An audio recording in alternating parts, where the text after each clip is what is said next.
श्रीकृष्णाय परमात्मने नमः। अथ पञ्चमोऽध्यायः। कर्मसन्न्यासयोगः। अर्जुन उवाच सन्न्यासं कर्मणां कृष्ण पुनर्योगं च शंससि यच्छ्रेय एतयोरेकं तन्मे ब्रूहि सुनिश्चितम्। श्रीभगवानुवाच सन्न्यासः कर्मयोगश्च निःश्रेयसकरावुभौ तयोस्तु कर्मसन्न्यासात् कर्मयोगो विशिष्यते। ज्ञेयः स नित्यसन्न्यासी यो न द्वेष्टि न काङ्क्षति निर्द्वन्द्वो हि महाबाहो सुखं बन्धात् प्रमुच्यते। साङ्ख्ययोगौ पृथक् बालाः प्रवदन्ति न पण्डिताः एकमप्यास्थितः सम्यक् उभयोर्विन्दते फलम्। यत्साङ्ख्यैः प्राप्यते स्थानं तद्योगैरपि गम्यते। एकं साङ्ख्यं च योगं च यः पश्यति स पश्यति सन्न्यासस्तु महाबाहो दुःखमाप्तुमयोगतः। योगयुक्तो मुनिर्ब्रह्म न चिरेणाधिगच्छति योगयुक्तो विशुद्धात्मा विजितात्मा जितेन्द्रियः। सर्वभूतात्मभूतात्मा कुर्वन्नपि न लिप्यते नैव किञ्चित् करोमीति युक्तो मन्येत तत्त्ववित्। पश्यन् शृण्वन् स्पृशन् जिघ्रन् अश्नन् गच्छन् स्वपन् श्वसन् प्रलपन् विसृजन् गृह्णन् उन्मिषन् निमिषन्नपि इन्द्रियाणीन्द्रियार्थेषु वर्तन्त इति धारयन्। ब्रह्मण्याधाय कर्माणि सङ्गं त्यक्त्वा करोति यः लिप्यते न स पापेन पद्मपत्रमिवाम्भसा।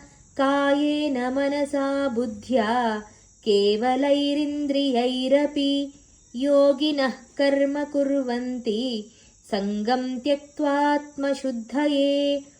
युक्तः कर्मफलं त्यक्त्वा शान्तिमाप्नोति नैष्ठिकीम्। अयुक्तः कामकारेण फले सक्तो निबध्यते। सर्वकर्माणि मनसा सन्न्यस्यास्ते सुखं वशी। नवद्वारे पुरे देहि नैव कुर्वन्न कारयन्। न कर्तृत्वं न कर्माणि लोकस्य सृजति प्रभुः। न कर्मफलसंयोगं स्वभावस्तु प्रवर्तते। नादत्ते कस्यचित् पापं न चैव सुकृतं विभुः। अज्ञानेनावृतं ज्ञानं तेन मुह्यन्ति जन्तवः। ज्ञानेन तु तदज्ञानं येषां नाशितमात्मनः तेषामादित्यवज्ञानं प्रकाशयति तत्परं। तद्बुद्धयस्तदात्मानः तन्निष्ठास्तत्परायणाः गच्छन्त्यपुनरावृत्तिं ज्ञाननिर्धूतकल्मषाः।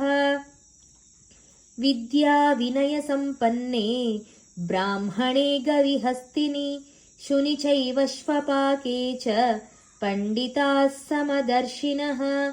इहैव तैर्जितः सर्गः येषां साम्ये स्थितं मनः।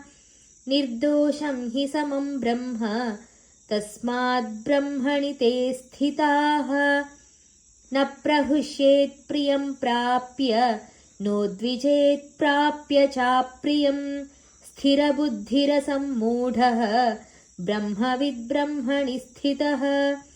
बाह्यस्पर्शेष्वसक्तात्मा विन्दत्यात्मनि यत्सुखं स ब्रह्मयोगयुक्तात्मा सुखमक्षयमश्नुते। ये हि संस्पर्शजा भोगाः दुःखयोनय एव ते। आद्यन्तवन्तः कौन्तेय न तेषु रमते बुधः। शक्नोति हैव यः सोढुं प्राक्शरीरविमोक्षणात् कामक्रोधोद्भवं वेगं स युक्तः स सुखी नरः योऽन्तः सुखोऽन्तरारामः तथान्तर्ज्योतिरेव यः स योगी ब्रह्मनिर्वाणं ब्रह्मभूतोऽधिगच्छति। लभन्ते ब्रह्मनिर्वाणं ऋषयः क्षीणकल्मषाः छिन्नद्वैधायतात्मानः सर्वभूतहिते रताः कामक्रोधवियुक्तानां यतीनां यतचेतसाम् अभितो ब्रह्मनिर्वाणं वर्तते विदितात्मनां स्पर्शान् कृत्वा बहिर्बाह्यान् चक्षुश्चैवान्तरे भ्रुवोः प्राणापानौ समौ कृत्वा नासाभ्यन्तरचारिणौ यतेन्द्रियमनोबुद्धिः मुनिर्मोक्षपरायणः विगतेच्छाभयक्रोधः यः सदा मुक्त एव सः भोक्तारं यज्ञतपसां सर्वलोकमहेश्वरं सुहृदं सर्वभूतानां ज्ञात्वा मां शान्तिमृच्छति।